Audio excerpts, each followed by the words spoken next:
there ain't no doubt I love this land. God bless the USA.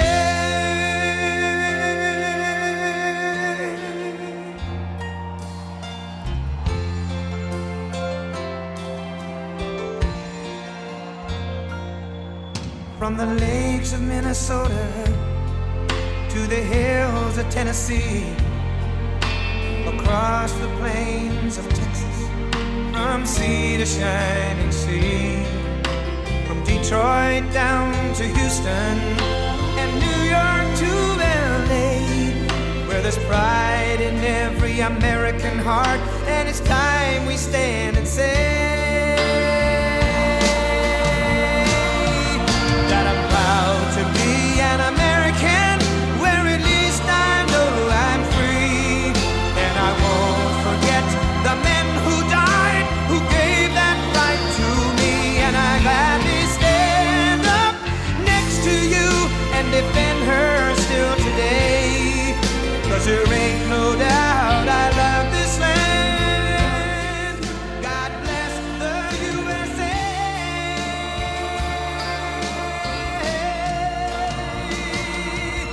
And I'm proud to be an American, where at least I know I'm free, and I won't forget the men who died, who gave that right to me, and I gladly stand up next to you and defend her still today, 'cause there ain't no doubt I love this land. God bless the USA.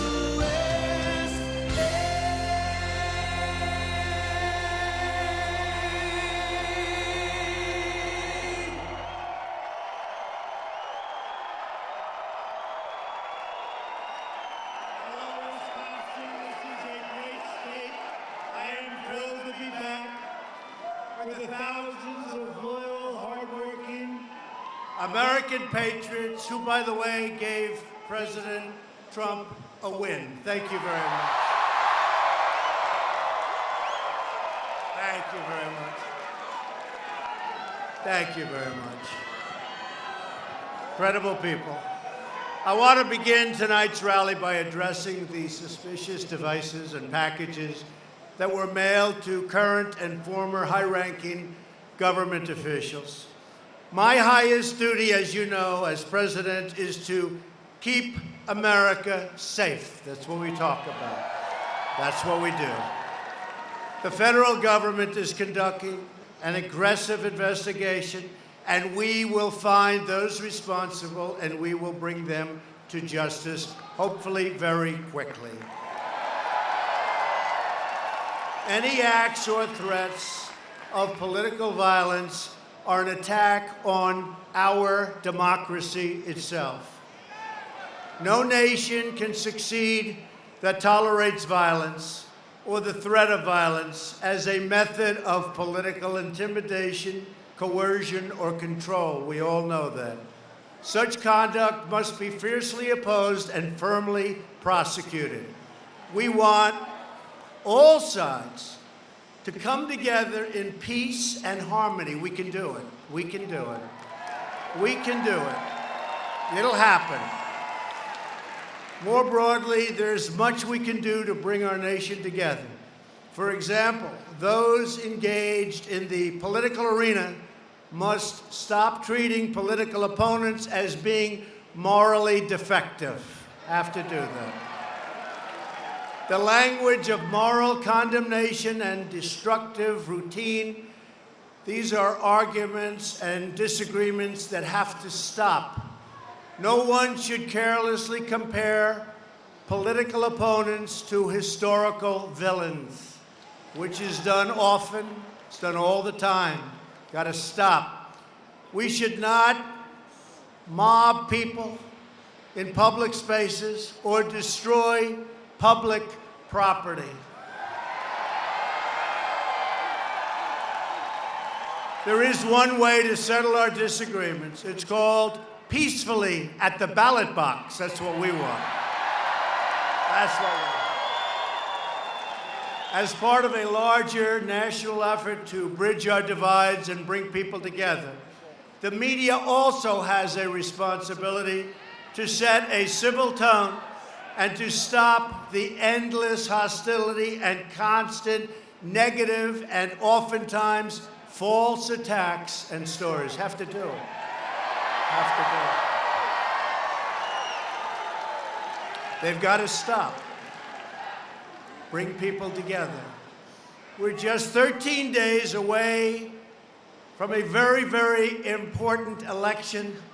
It's an election of monumental, just if you look at it, monumental importance, isn't it? Wouldn't you say monumental importance? There are dramatic differences between our two political parties, that we know. It is essential for democracy to draw a sharp contrast between the two different platforms put before the American people. And we have a chance to do that right now in many states and on November 6th. We need more, not less, debate about policy issues in our country. But what we cannot do is let our disagreements about matters of policy tear us apart as a country. Can't do that. We must accept the verdicts of elections and remember that America's greatest achievements have always been those endeavors we embarked on together. We have had great, great achievements.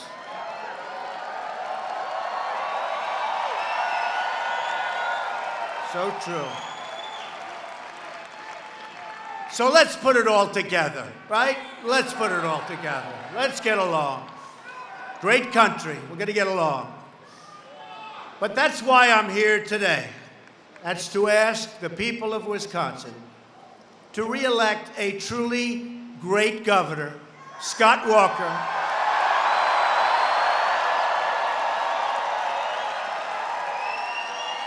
and to send an incredible woman and talent, Leah Vukmir, to the United States Senate. Leah.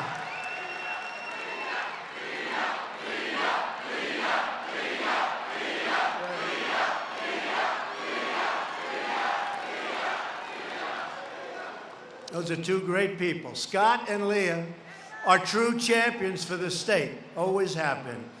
Early voting is now underway, so get out and vote. The decision in this election is so clear all over the country.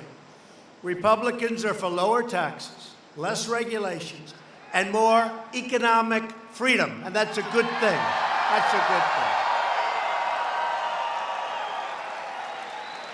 The Democrats are for higher taxes, more regulation, and more top-down government control.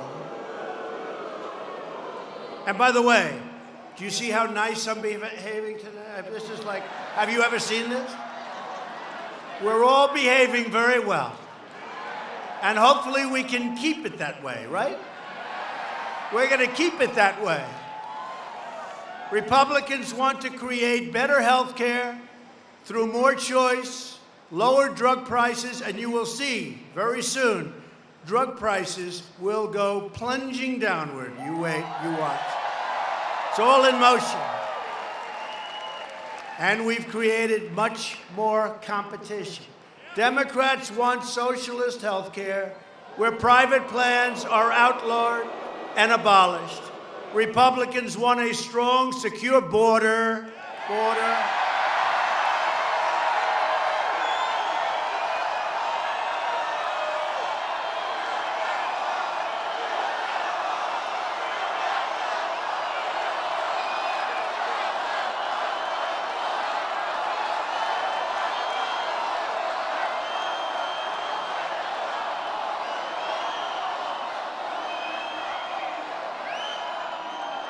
You knew it a long time ago, but when our country is assaulted by thousands and thousands of people marching, and they openly say, we're going to go into the country, we can't do that.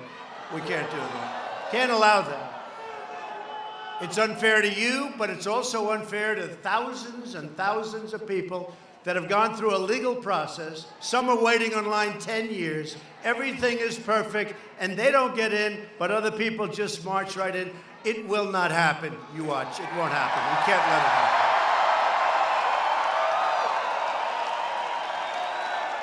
Those who violate our laws and cross our borders illegally will be sent back home quickly. And we tell them that because they've got a long hike, but they can't come, they cannot come in the way they want to come in. Doesn't work that way. We don't have borders, we don't have a country, and we have the greatest country on earth, okay? Republicans know that the rule of law is essential to national sovereignty, and we know that immigration enforcement is essential to public safety, national security, and the protection of American jobs, wages, and public benefits. You know that. And I said I was going to bring the jobs back. We have factories coming back. We have plants coming back. We have companies coming back. They're all coming back, and the jobs are coming back like you've never seen before. I said it. I just didn't know I could do it this quickly. I just didn't know. Democrats oppose any effort to secure our border. And wait till you see what we're doing with our border over the next few weeks. As you know, we started the wall, $1.6 billion, another $1.6 billion, and we have another, but we want to build it very quickly all at one time, and we'll get it done. But wait till you see what happens over the next couple of weeks. You're going to see a very secure border. You just watch. Just watch. Very secure. And the military is ready. They're all set. They're all set.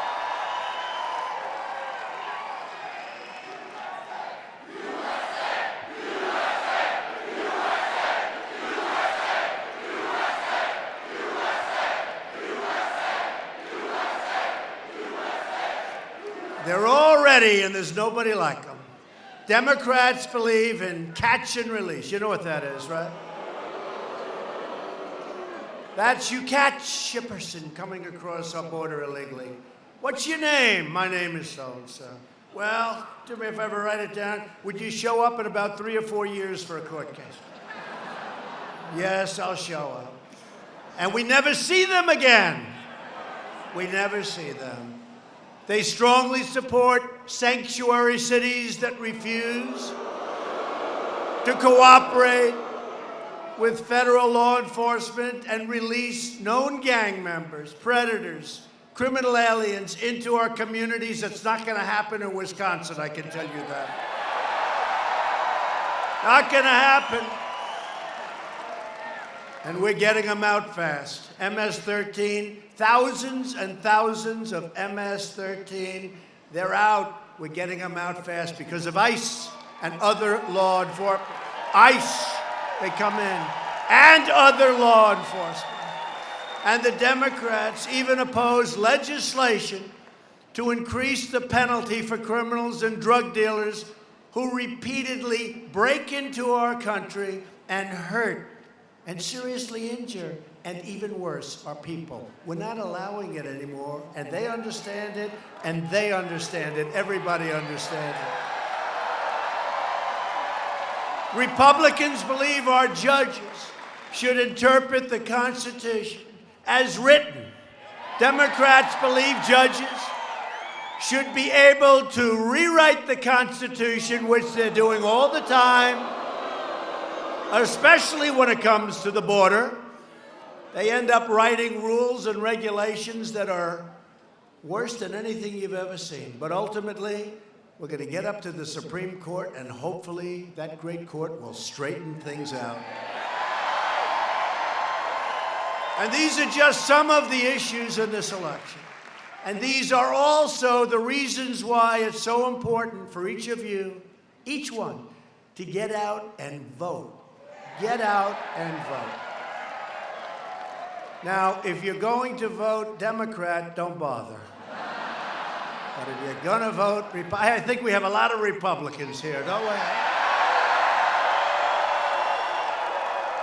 So between Scott and Leah, who's in favor of those two great people, yeah?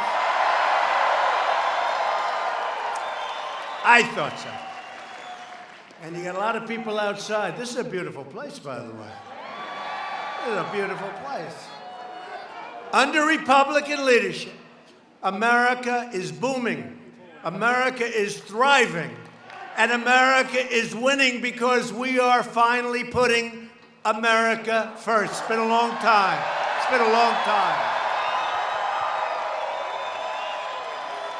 The unemployment rate just fell to the lowest level in over 50 years, 50 years, 50. Manufacturing confidence has reached an all-time high in the history of our country. I think it's now 38 years old, this poll. It's a long time. Could be longer, but I think it probably would also be. In the history, confidence, all-time high. More people are working now than at any point in the history of the United States. Think of that.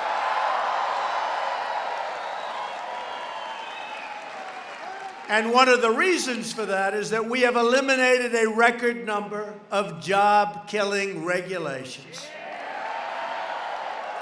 Passed a massive tax cut for working families, and we will soon follow it up with another 10% tax cut for the middle class.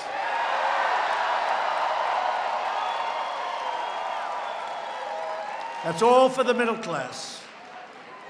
That's on top of the tax cut we got for the middle class and for business. It's going to be great, and you see how it's working. We are taking care of our great veterans, and our military will soon be more powerful by far than ever before. Right? And I have to tell you, I know a lot of governors. Some are good, some aren't so hot. Some are really not so good. And I want to just tell you, I have to say this to Wisconsin.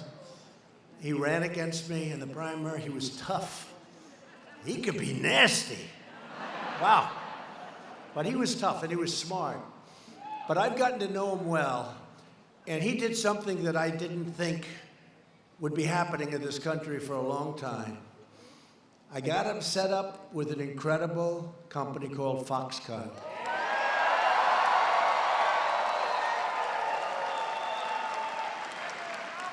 And Terry Gao, the head and the owner and one of the richest men in the world, they make much of the Apple product. And you know, I've been saying for a long time, it won't be complete until we get Apple. And Apple, by the way, is spending $350 billion in this country, bringing back $230 billion from offshore only because of our tax bill. And they're going to go wild. They're building a great campus. They're building places all over. $350 billion. I thought it was $350 million. That sounded good. You can do a lot of good plans for 300. They're doing $350 billion Apple. But Foxconn does much of the work in China and other places for Apple. And they came to Wisconsin with the most incredible plan. I don't know, has anybody seen this place? It's the most incredible thing I've ever seen.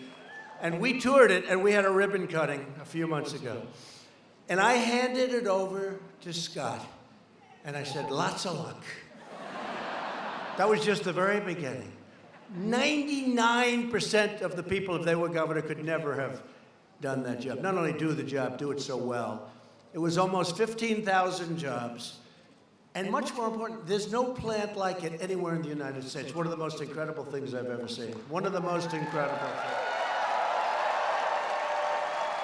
I'll never forget, I'm going around with Scott and Paul Ryan and everybody, and you know, just incredible. You have incredible people here. We're going around at the opening, and they needed robots. So they said, rather than going and buying them from a German manufacturer, we'll make them here. And this is complex stuff, just so you understand. These are the most sophisticated in the world.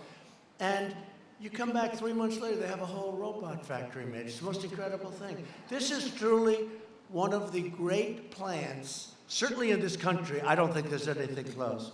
And in the world, it's right at the top. And it was done because of Scott Walker. So I just want you to know. Few people could have done it. A lot of jobs and all of that, but when you look at it, I've never seen anything like it. Earlier this month, I announced that we are replacing the horrible, horrible NAFTA deal with an incredible, brand new U.S., Mexico, Canada agreement. It's called the USMCA because I refused to use the name NAFTA. Because I see things from NAFTA, we still are scarred all over our country. We have empty factories, empty buildings, just by the thousands. And millions of jobs were lost. Big portions of our auto industry was lost to Mexico and other places. NAFTA was a disaster. It was a bad deal from day one. It should have been terminated on day 2. And 25 years later, I got it terminated, okay?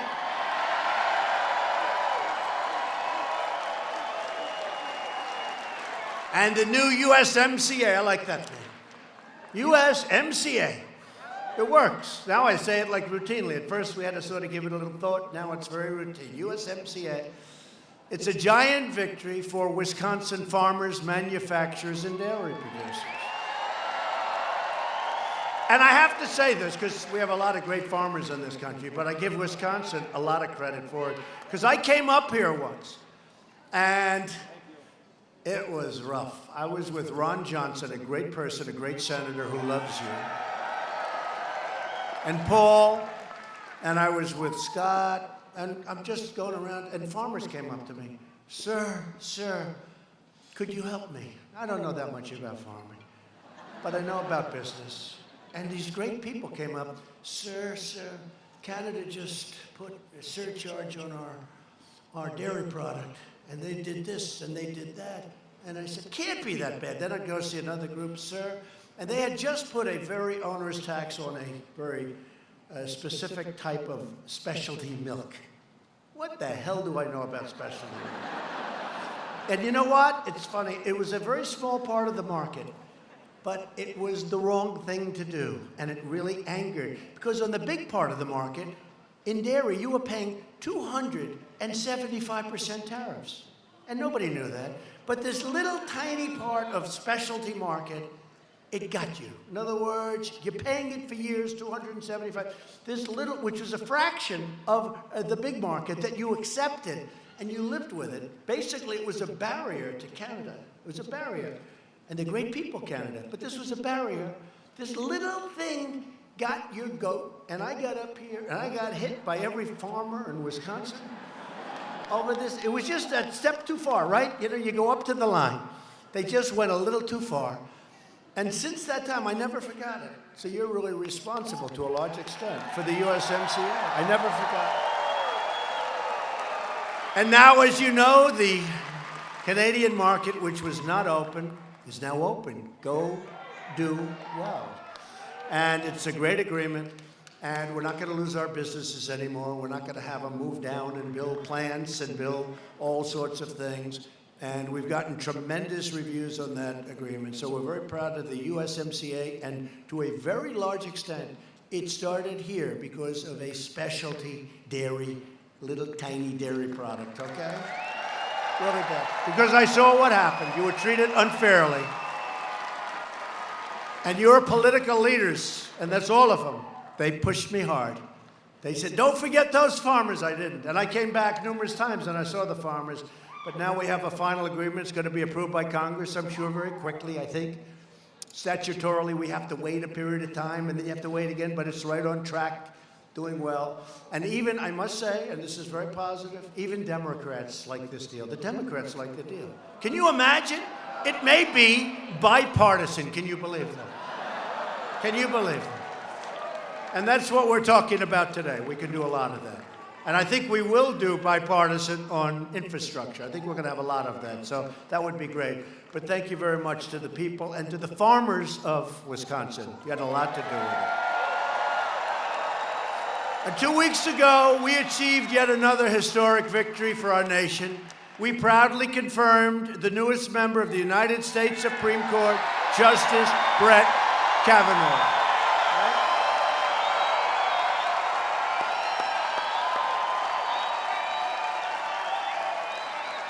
Wow, was he treated unfairly. That was brutal. That was brutal. I went up to him and I said, when I decided to, I chose him out of the finest, brilliant legal minds, scholars in the whole country. And for 10 years, I heard about Brett Kavanaugh. He'll be a young guy. He'll be a Supreme Court judge someday. I didn't know I was going to be president. I didn't know. I heard he was going to be a Supreme Court judge. I didn't know I was going to be president. But for years, they talked about him because of his great intellect. And I'll never forget, just shows you how life is. We're in the White House. I say judge because he was a judge, now he's a justice. But I said, Judge, I'm going to choose you for the United States Supreme Court. Now, Judge, this is going to go so fast, so easy. You're so perfect. You don't have a thing wrong. You're the best student, #1 in this class, all over the place. You're the best, a great intellect, a great scholar. Your family, your beautiful wife, your beautiful daughters, everyone is so perfect. This is going to go so easy, so fast. And then I saw the way they made him suffer.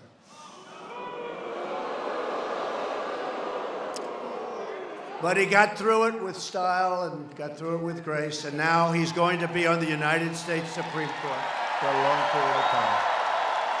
And he's a good person. He's a great person. That was a tough treatment. That's what we have to get rid of, that kind of treatment. We have to get rid of it. And he sits alongside of Justice Neil Gorsuch, who we also put on the Supreme Court a little time before. And they're going to defend your rights. They will be defending your rights, your Constitution, and your freedom, right? Not bad. A lot of people say that's the most important decision a president can make. Now, I would say war and peace, and then that, okay? If you don't mind. We'll change because that's the way it is. But it is a very, very important decision, and they are two great people, and I'm very honored. You know, many presidents don't get a chance to put a Supreme Court justice on. Here we are, less than 2 years, we put 2 of them on, right?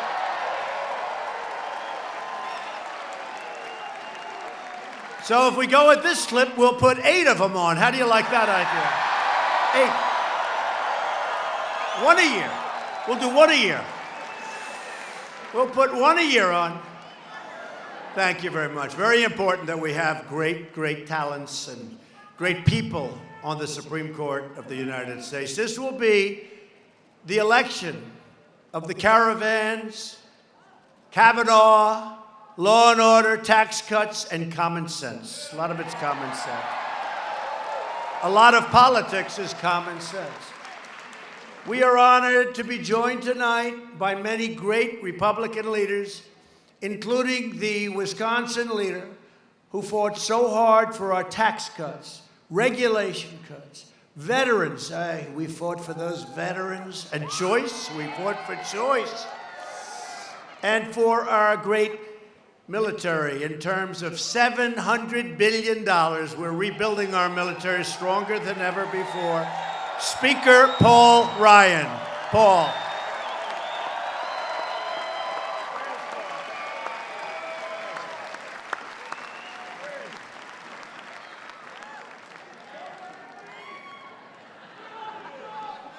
I'd bring him up, but I don't think Secret Service looks like they're going to let you go. Great job, Paul. Thank you. Thank you very much. I appreciate it. Great. Done a great job. Also here are your Republican members of Congress. That's right. Duffy, we saw with Duffy. Sean Duffy.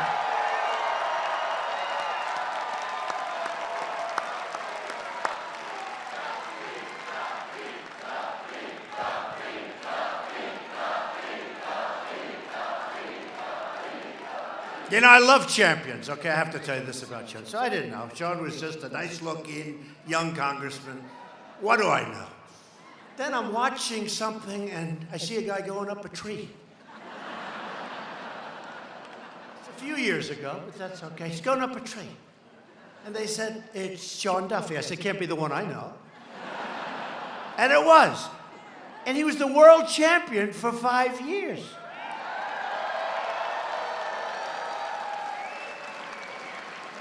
And I said, that looks tough. He said, going up isn't tough, it's coming down. Because a lot of times you break your legs, I can see that. They just do like a free fall. But you have to, he was telling me every 10 feet you have to stop, stop, stop. And if you don't stop, you're in deep trouble. So Sean's been fantastic, and he's a great political talent also. Thank you very much, Sean. Thank you. And your family. Look at her over there, huh? Do we love her? Do we like her more than Sean? I think so. Anyway, great family. Thank you both very much. Great job. Glenn Grothman. Glenn. Where's Glenn? Thank you, Glenn. What a help he's been on so many things, right? Thank you, Glenn, very much. Great job. And a man who has worked so hard. He is so smart. I actually said to him, you know, people really don't know how smart you are. See, I worked with him on tax legislation in particular. He knew that stuff better than anybody. He was brutal. He really understood it better than anyone. I said, you are like a hidden weapon. Senator Ron Johnson.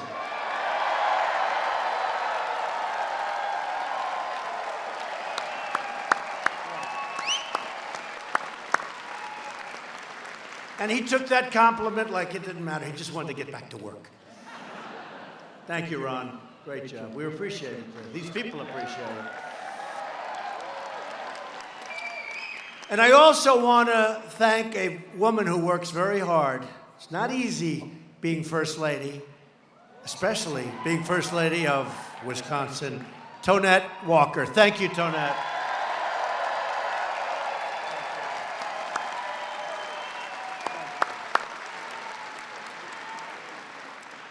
And Lieutenant Governor Rebecca Kleefisch. Thank you.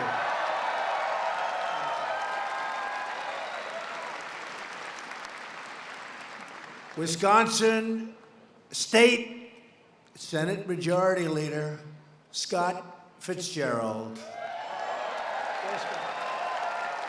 Thanks, Scott. Great job. And a man I got to know pretty well during a thing called a campaign from 2 years ago. Wisconsin GOP Chair Brad Courtney.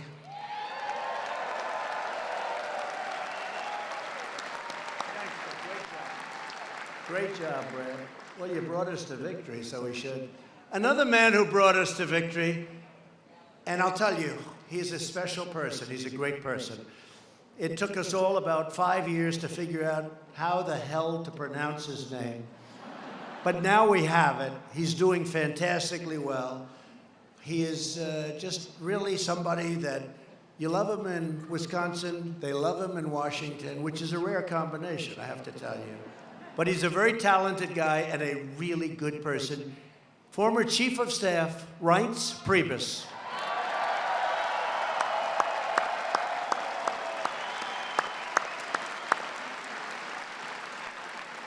Thank you, Reince. Great guy. We had a lot of fun. That was a lot of fun. And he loves this place. We're especially honored to be here with the next United States Senator from Wisconsin, Leah Vukmir.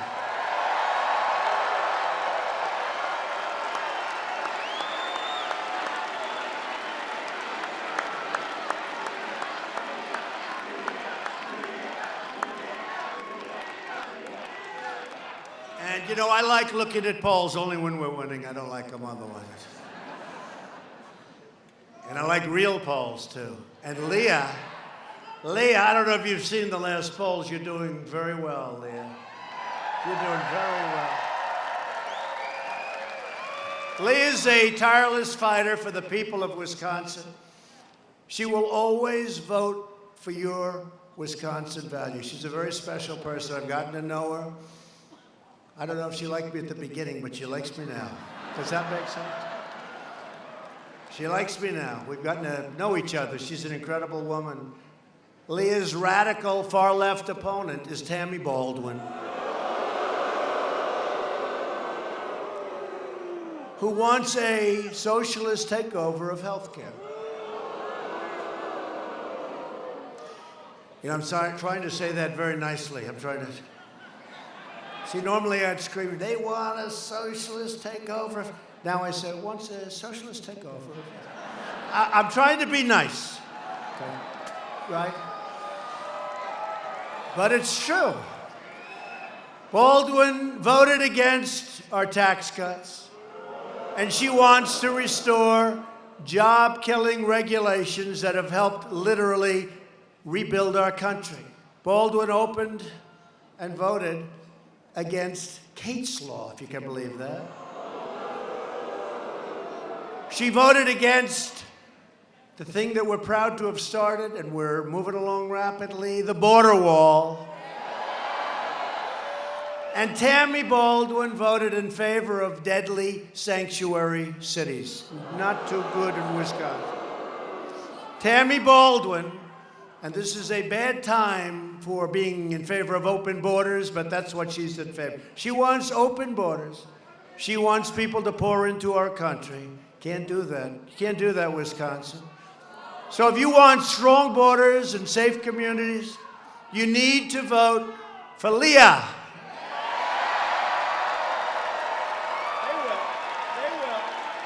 They will, Leah.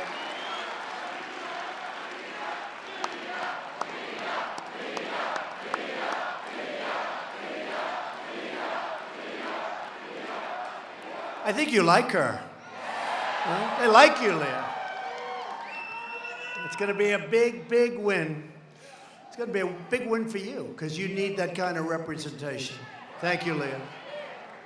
Finally, let me introduce a true Wisconsin patriot, somebody that I have really gotten to know. He's a fighter, and he's become a great friend of mine, one of the most capable people in all of government, Governor Scott Walker.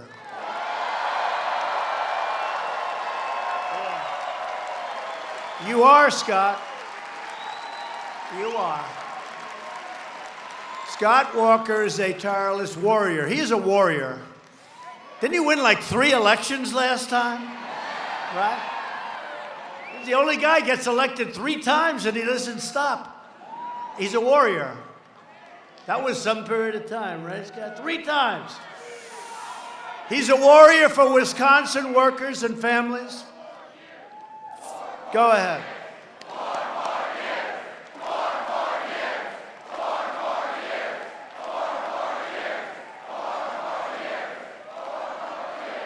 He's a good man, folks, I can tell you. He's a good man. And he loves this state. He loves the people of this state. He'll cut your taxes. He's been doing it. Improve your schools. He's been doing it. Bring down the cost of health care. He's been doing that as good as anybody. And continue creating great paying jobs for the state of Wisconsin. Scott fights every day for you, and now we need you to fight for him. And all you have to do is go out and vote. Scott, will you come on up here, please? Come on, come on.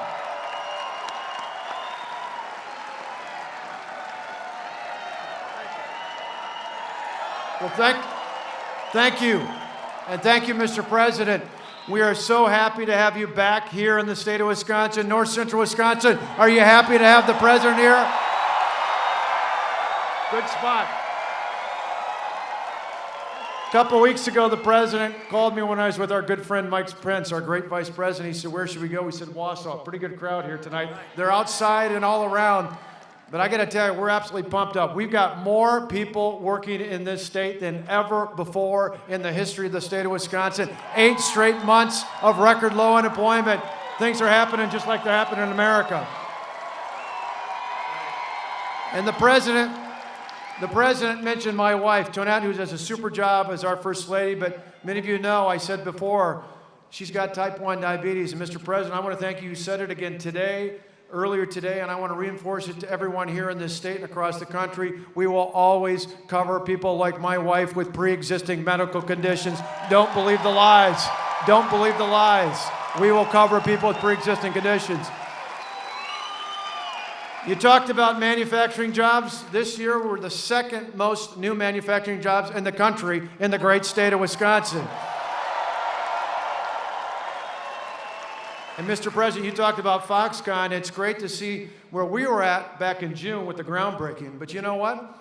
That helps people all across the state. It helps someone like Alex, who works at Merrill Steel, just down the way here in Schofield, Wisconsin, because he's one of the welders working on that project. It helps the guys that work over at County Materials in Marathon City, just a few miles to the west, who are doing 5.5 miles of concrete for the drainage system down there. It helps people in Black River Falls at Hoffman Construction who are moving tons and tons and tons of dirt. It helps people in Eau Claire and in Green Bay and in Appleton and all over the state of Wisconsin who will benefit from the thousands and thousands of good-paying jobs at Foxconn. And it wouldn't have happened without this president opening the door, and we took the ball and ran with it.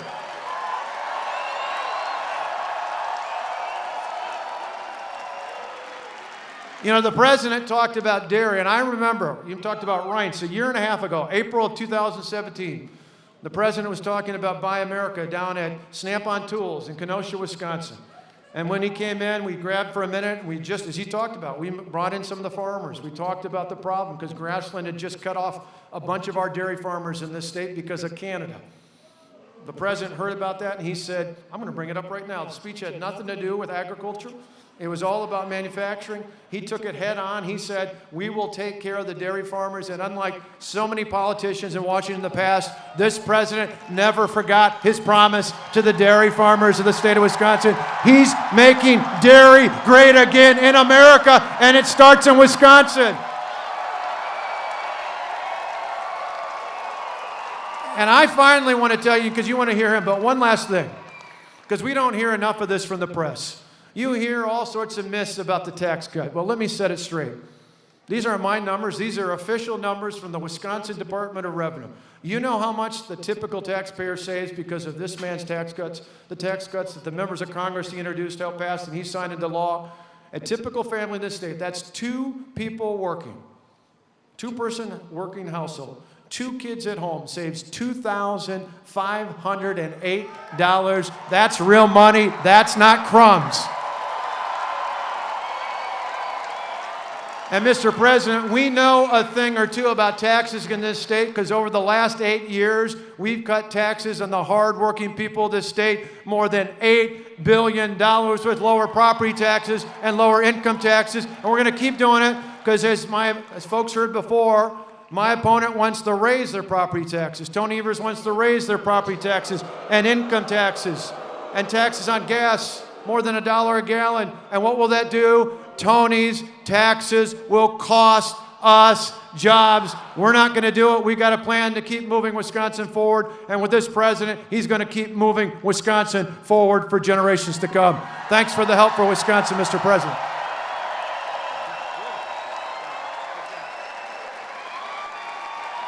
Thank you. Good job.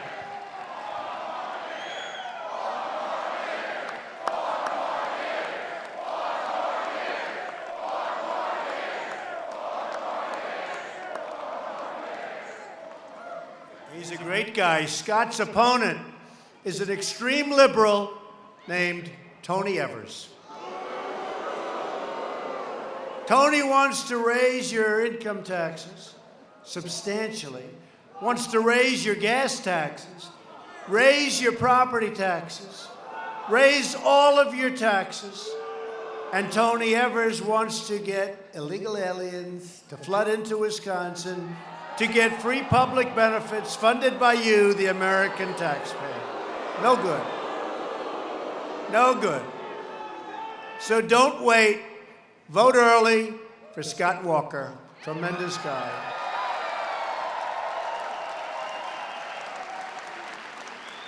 Leah, would you come up here, please? Just quick, come on. She's so incredible. Come here. Come on. This is unscheduled, but I want to say.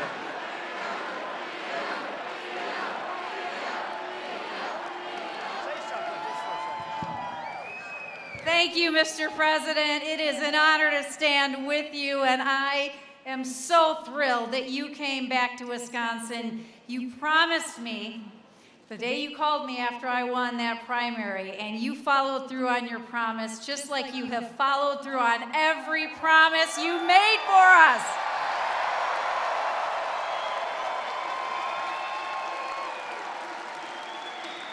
Everywhere I go in this great state, and I looked out when I spoke to all of you before, and it is overwhelming because I have put on 92,000 miles on my car, and I see faces from every county that I have visited, all 72 counties, and you all welcomed me over and over and over again, and we are going to send Tammy Baldwin back to the private sector that she doesn't know exists.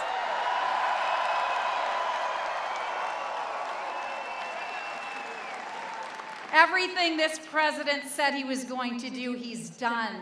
And we need to send him someone in Washington, a reinforcement in that Senate, so that Senator Ron Johnson's vote isn't canceled. And I need your help to do that.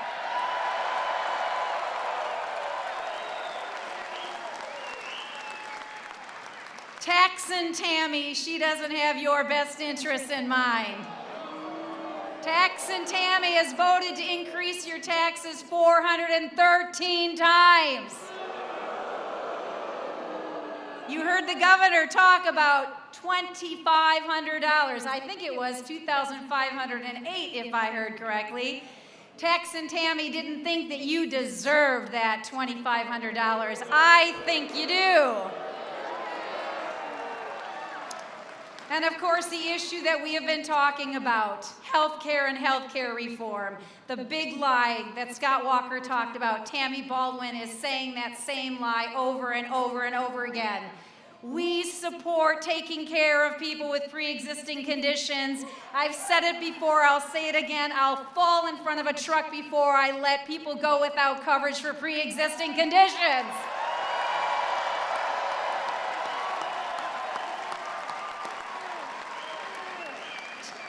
Tammy Baldwin's plan, Medicare for all. You know what my name is for it, Mr. President?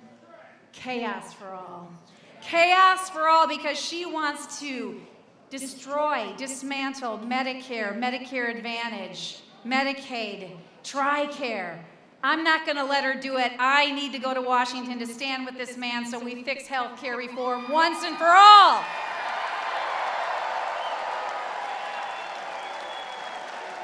And one last thing, if I may indulge, Mr. President.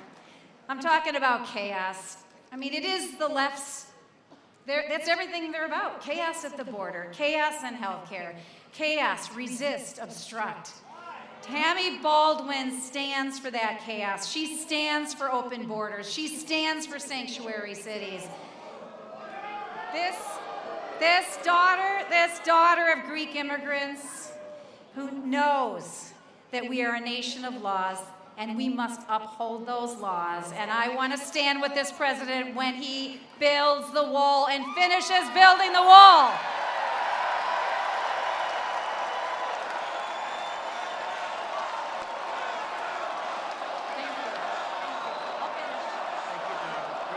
Thank you, Mr. President. We need your help. Let's win. Thank you.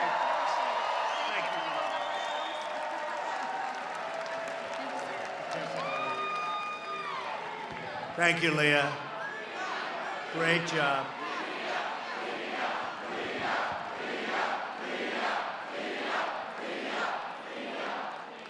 She's terrific. And we have to have her down there. She's going to be a great leader, but we need the votes, and we need Leah.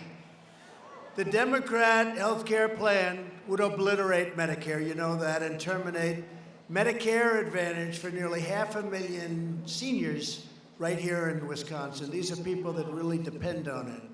Republicans want to protect Medicare for our great seniors who have earned it, and you know what? They paid for it for a long time. They paid for it. And Republicans will always protect, as Leah said, Americans with pre-existing conditions, 100%. 100%. And we've done a great job. We've gotten rid of a lot of different elements of Obamacare. We had it beaten, but we got no Democrat votes, not one. And we had it repealed and replaced, but essentially we've dismantled it. We got rid of so much and so many bad elements of it. It's been brought down to size. If you notice, your premiums are going up because of what we've done, going up very little by comparison.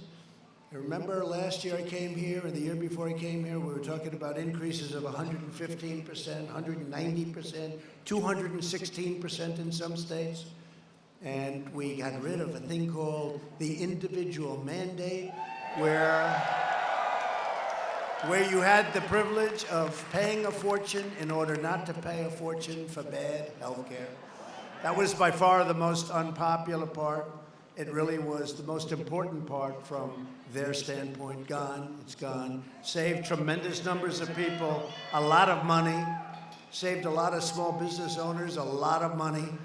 And now what we've done is we've come up with great plans. We have all sorts of co-op plans and other plans, and people are going to them by the millions, and it's been an honor. So we've done a real job, and healthcare is going to be our major focus, one of our major focuses. We've done something very special, but getting rid of that individual mandate was so important. Scott would call me all the time, how do you get rid of the individual mandate? Guess what? We put it into our tax cut plan. Can you believe that one? Because, you know, they talk about majorities. We don't have, like, it's this. I always say, if a senator catches a cold, we don't have a majority. One senate, so we have to wait. It's so close. We need more senators. We need more congressmen and women. And it'll happen, because if you look at the early voting, this blue wave doesn't seem to be doing so well.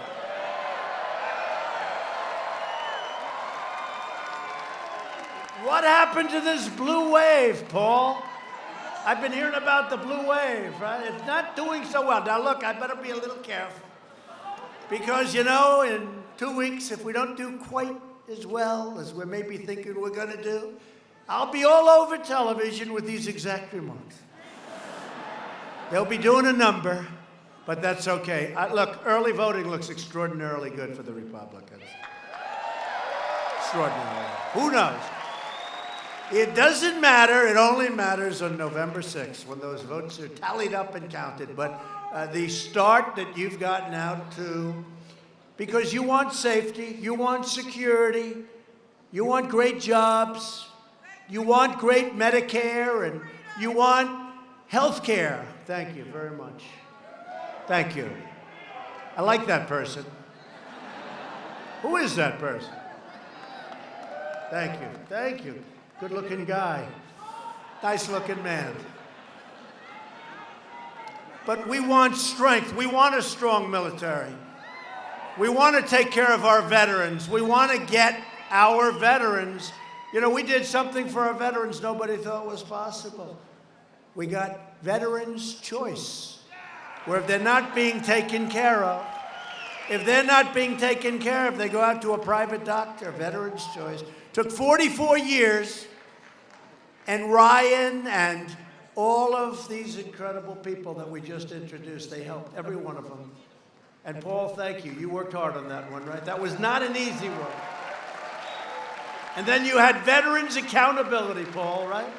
That was 43 years. That means right now, if they don't treat our veterans right, they were really protected. They could do anything. They could steal, they could rob, they could be sadists. We had some of them too. They wouldn't have been sadists with our veterans in their prime, but they were nasty. They were nasty. You couldn't do anything. Now we can fire them so fast your head will spin. The Democrats also want to raid Medicare to fund benefits from so many different things, but they want to fund them for illegal immigrants, so the illegal immigrants come in. And how about the governor, slightly different than Scott? The governor who's trying to become the next governor of the state of California. He wants open borders. Think of this. Just think of this. He wants open borders. Everybody can come to California. And he wants to give you free health care, free education, driver's licenses. I said the other night jokingly, probably a Rolls Royce, and one of these people said, he said he's going to give him a Rolls Royce, and he did not say that. The governor never. You can't joke with these people. You can't be even a little sarcastic. I said, they want to supply a Rolls Royce, and they actually said, one of them, just one, they want to supply a Rolls Royce. They said, the governor of California never said that. They can't take a joke. But maybe they will start taking a joke, and maybe we're going to be a lot better off when they do. As we speak, the Democrat Party is openly encouraging caravan after caravan of illegal aliens to violate our laws and break into our country. Don't worry about it, folks. You have nothing to worry about. Don't worry about it. The crisis on the border, and it is a crisis. It's crazy. It's crazy. Right now is the sole result of Democrat laws and activist Democrat judges that do whatever they want and that prevent us from returning illegal aliens back home to Central America and other parts of the world. Democrats even support sanctuary cities that release violent gang members and you see the MS-13 predators. Some people don't like it when I use that name. These are predators. Only in Wisconsin, right? All that. He's screaming. He's screaming. I won't say what you scream. Release them into U.S. communities, right? We don't want that. Unless you'd like to have them up in Wisconsin. Would you like to have MS-13? You sure? All right. If you said yes, we'll just send them your way. Paul, I don't think they want MS-13. Does it work up here too well? No? You want to know the truth? I know the people of Wisconsin. Actually, I think MS-13 would be in big trouble.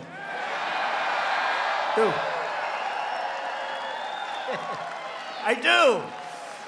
Republicans believe our country should be a sanctuary for law-abiding Americans, not criminal aliens. And the Republican Party will always stand proudly with the heroes of ICE and Border Patrol and law enforcement.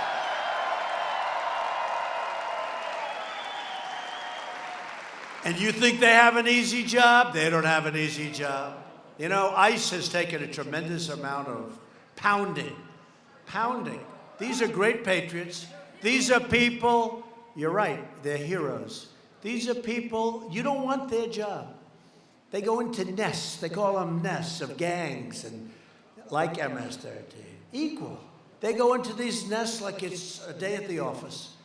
I don't want to do it. You don't want to do it. You don't want to do it. I think that one does want to do it. I think he does want to do it, actually. It's tough stuff. And where I grew up, near Long Island, we have these great communities, and they were infiltrated with MS-13. And we got them. He says, get them the hell out.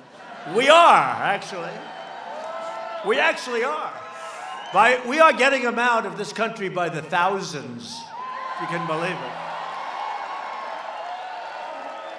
But it's like liberating, like a war, like there's a foreign invasion, and they occupy your country, and then you get them out through whatever, and they call it liberation. You're liberated.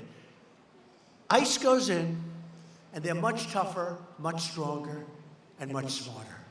They go in, and they, in a relatively nice way, I want to say that, relatively nice, they get them out. They put them in the paddy wagons, and they get them out of the country. They bring them back home. Or worse.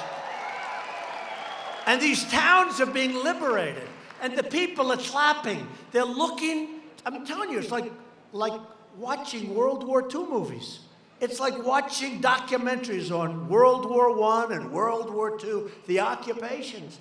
They get them, they take them out, and the people are on their windows. They're clapping and screaming, and they're happy. This is ICE. And the Democrats want to terminate ICE. They want to get rid of them. So if you want to uphold our laws, our borders, and our way of life, you need to vote for Scott Walker and Leah Vukmar. Leah Vukmar. You got to do it. So Leah and Scott, good luck. I think you're going to make it. If you don't make it, he'll call up if he doesn't make it. Well, is the president there? Oh, who's calling? Scott Walker. Didn't he lose? Yeah.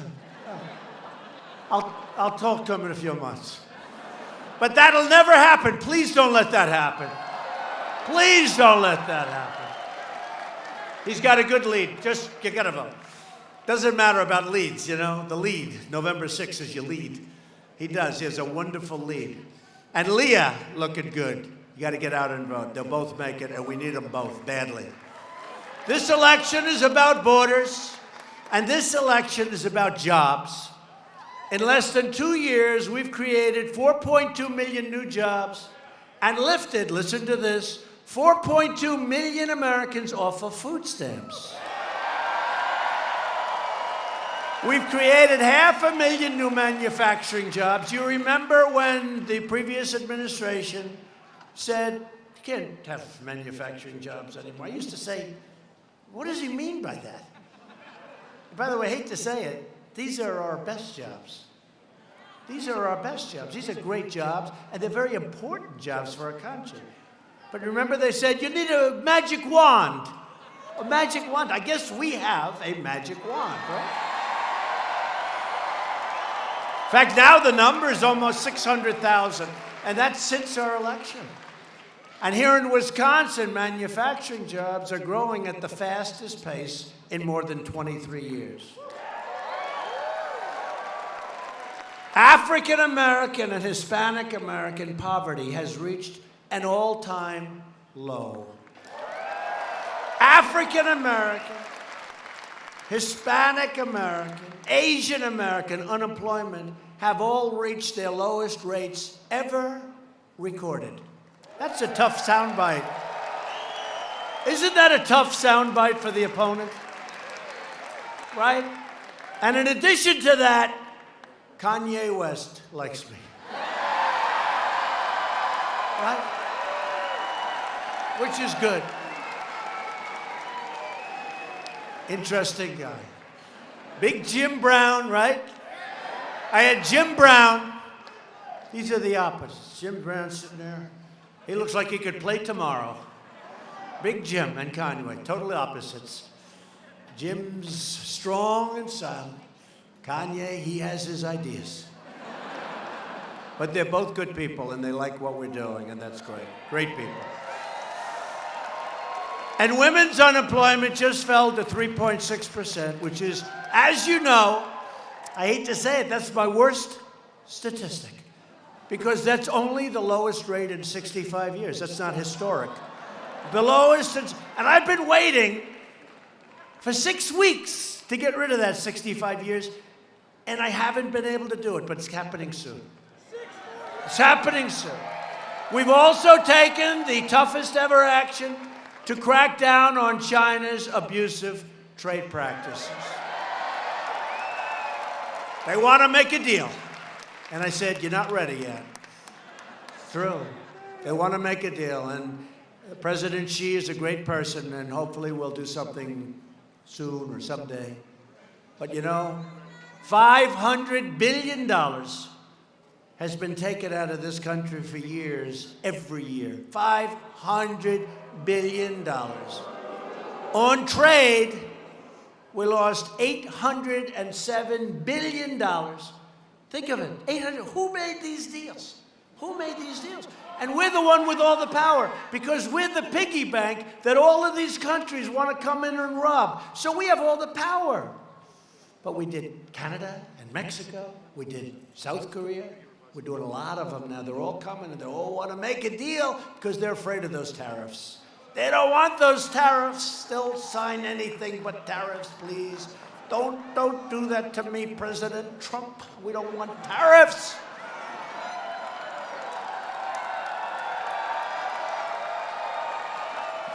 We don't want tariffs, please.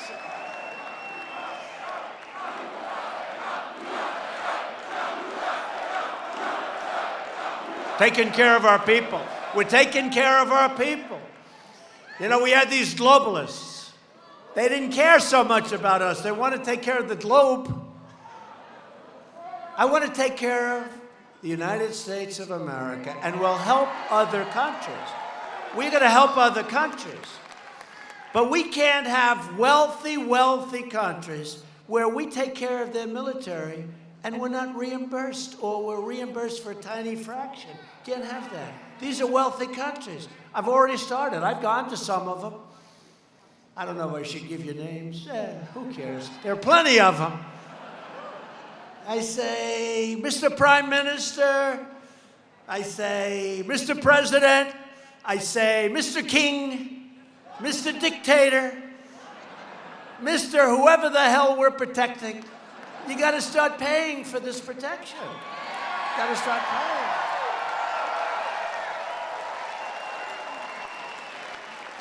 And Prime Minister Abe, Prime Minister of Japan, great guy, fantastic man, actually. Just won a big election. But I said it to him. Japan's an immensely wealthy nation. They send millions and millions of cars to the United States, and they also build them in the United States. I like them better, by the way. I think they're much nicer. But I said to Prime Minister Abe, I said, look, we're taking care of your military. We helped you a lot with North Korea. They're not sending missiles over Japan. I did that. That's a pretty good, wouldn't you say? It's pretty good, right? That's a good favor. But you're only paying for a percentage of your military. We're doing the rest. You've got to really help us out. It's not fair. And he looked at me and he didn't say anything. I said, has anyone ever asked you to do this before? He goes, no. It's true. We're talking about billions of dollars. South Korea, the same thing. Wonderful people, President Moon. We buy missile systems. How much is that system? Sir, that system is $1 billion. Good. General told me that. I said, General, who's paying for it? Sir, I don't know. I said, find out who's paying. I think I knew the answer. Comes back the next day. Sir, the system is $1 billion. Think of it. Not a million, a billion. The system is $1 billion. And sir, the United States of America is paying for it. I said, why are we paying? Let me ask you this question. You have missiles being shot from North Korea to shut it down. It's not going to happen, folks, because we have a great relationship now with Kim Jong-un, Chairman Kim. Not going to happen. So this is a year ago. So let me ask you, missiles go from North Korea to South Korea. We have the best people in the world, the best trade. We have a missile system that costs $1 billion. We shoot the missiles down. That's great. South Korea is very rich. They make your Samsung, your LG, they make your ships, they make everything. They're making a fortune because of us. We have 32,000 soldiers over there that they don't pay for. Figure that one. So they're making the missiles. I say, so General, let me ask you a question. Why is it that they don't pay? Because, sir, they are an ally of the United States of America. And I say, General, I like them too, but they gotta pay. They gotta pay. They gotta pay.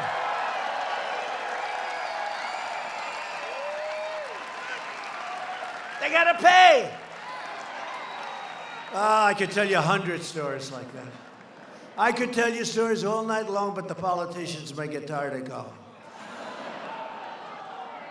But we are really doing something. We secured $716 billion to fully rebuild the United States military. And at my direction, very exciting because this is where it's at, the Pentagon is now working to create the sixth branch of the American Armed Forces, the Space Force. That's where it's at. Have to do it. Have to do it. Think of that. Isn't that exciting? And it's so important. That's what it is. Satellites are going to be they're happening. That's where it's at. From the standpoint, I'm not just talking about rockets going to the moon, I'm talking about for military protection, for military offense and defense. That's where it's at. U.S. Space Force. And I withdrew the United States from the horrible, one-sided Iran nuclear deal or catastrophe. And we have recognized the capital of Israel and opened the American embassy in Jerusalem. And together we have made extraordinary progress, and we're just getting started. You know, the embassy was supposed to cost $1.1 billion. You know that, right? And every president, for many presidents, said, we're going to approve it, we're going to approve it. They never did. Because once they got to office, they found not so easy. First of all, every country in the world called, please don't do it, don't do it, don't do it. So I just turned off the phone. I said, I don't want to talk to you. I was going to approve it on a Monday, and I said, tell them I'll call her back on Tuesday. I'm going to call her. I called more people on Tuesday. I said, yeah, what's up? Well, I want to talk to you about the embassy. Oh, gee, sorry. It's done. But I understand why Obama and Bush and Clinton and many, many, all the way back, didn't do it. Tremendous pressure. And we did it. But it was supposed to cost $1.1 billion. $1.1 billion. And one of the generals walked into my office, sir, would you sign this? I signed Donald. And I said, by the way, what is it I'm signing? You know, I sign a lot of papers. Scary. You're signing so many papers. I said, what is this? Sir, we're building the United States Embassy in Jerusalem. Oh, how much is it? $1.1 billion, sir. How the hell do you build 1.1? We're building a one-story building. Any builders in here from Wisconsin? You do it for about $200,000, right? Oh, it's true. I said, how do you spend $1.1 billion on a one-story structure? Sir, I don't know, but that's what they say it's going to cost. So I say, wait a minute, I can't sign it. In fact, it's actually half signed. It's signed half. It just has Donald. I didn't even get the J for John. Just says Donald, and then you see it's a dead stop. I said, I'm not signing it. And I called up a great man, David Friedman, one of the most successful lawyers in New York. He's the ambassador to Israel. I said, David, they want us to buy this unbelievably expensive site, and they want us to build a building that's going to cost $1.1 billion. Number one, it probably will take 25 years. It'll never happen. Let's get this thing done immediately. Is there anything? He said, sir, can I call you back? Calls me back 4 days later. He says, sir, we own the best site in Jerusalem. We don't have to buy a site. We have the best site. On the site, setback, which they want for safety, setback is a building. And the building is nice, but the best location. I think I can renovate the building, sir, and I can do it for less than $200,000. True story. That's a true story. I can do it for less than $200,000. First time in my life, ever. I think it's the first time. I said, David, that's too little. I said, it doesn't sound right. I said, spend $400,000 or $500,000. Okay? It's too little. And we went out and we built the most beautiful building for $500,000. Yes? Go ahead. You have a doctor in the house, please? Doctor? Doctor over here, please. Thank you. They okay? Okay?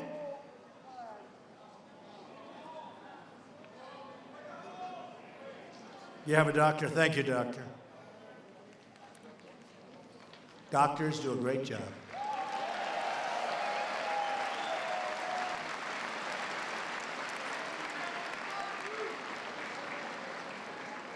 Take your time. That's great. Thank you. Thank you, ma'am. Thank you. Hey. Thank you. Great. Thank you. Thank you, folks, very much. That's very nice.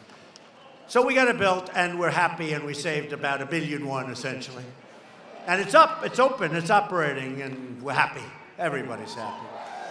If you vote Republican this November, we will continue to cut your taxes, cut your regulations, and raise your incomes. We will protect Medicare and Social Security. We will continue to confirm judges who interpret our Constitution as written. We will secure our border. We will pass case law. We'll stop those sanctuary cities, stop catch and release, end visa lottery, the worst. Pick it out of a hat. Pick it out of a hat. How about that? Visa lottery. We have a lottery for people coming to the United States. I don't think those countries are putting their finest in the lottery. We say, how did these people come here? We got them in the lottery. Oh, great. We're going to end the lottery, end chain migration, which is terrible. And we will keep the criminals, drug dealers, and terrorists the hell out of our country. We will lift millions of our citizens from welfare to work, from dependence to independence, and from poverty to prosperity. For years you watched as your leaders apologized for America. You now have a president who is proudly standing up for you and for America.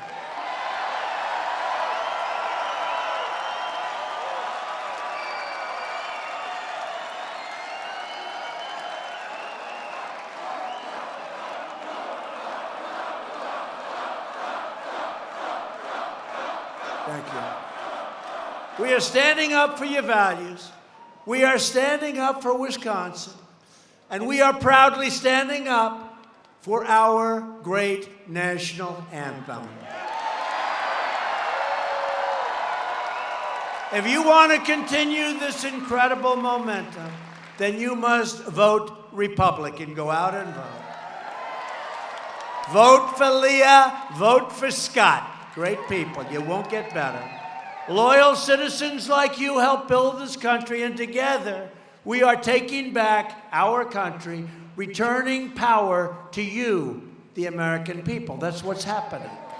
This state was settled by tough frontier men and strong pioneer women who braved the wilderness to build a life and a home.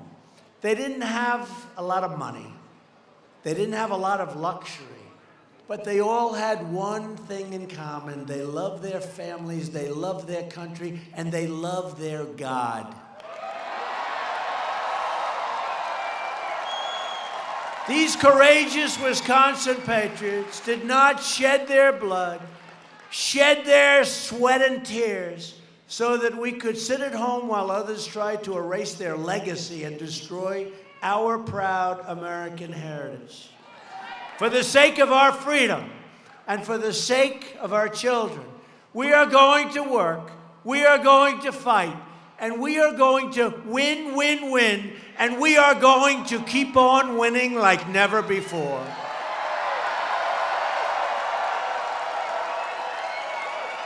We will not bend. We will not break. We will never give in. We will never give up. We will never back down. We will never surrender. And we will always fight on to victory, victory, victory. Because we are Americans. And our hearts bleed red, white, and blue. We are one people, one family, and one glorious nation under God. And together, we will make America wealthy again. We will make America strong again. We will make America safe again.